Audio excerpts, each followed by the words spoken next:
Hi అండి, ఈరోజు ముక్కోటి ఏకాదశి కదా. ఇంకా మార్నింగ్ లేచి అన్ని క్లీన్ చేసుకుని నైవేద్యం చేసి పూజ అయితే ఇలా చేసుకున్నానండి. ఏకాదశి పూజ అయితే ఇలా చేసుకున్నాను అనమాట.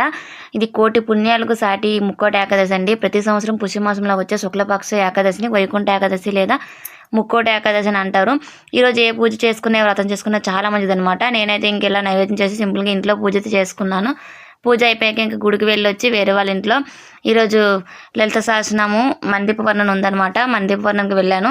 అక్కడ కూడా పూజ చాలా బాగా అయింది. ఇంకా అన్నీ చదువుకొని అక్కడ గోవిందనామాలు కూడా చదివేసి మందీప వర్ణన పూజ చేసుకున్నాము. చాలా హ్యాపీగా అనిపించిందండి. ఇంకా ఏకాదశి రోజు ఇలా పూజలో కూడా పాల్గొనడం నాకైతే ముక్కోటి ఏకాదశి పూజ ఇలా అయితే గడిచిందనమాట. బాగానే అయిపోయింది. గోవింద హరి గోవింద గోవింద గోవింద హరి గోవింద గోకుల నందన గోవింద గోవింద హరి గోవింద వెంకటరమణ గోవింద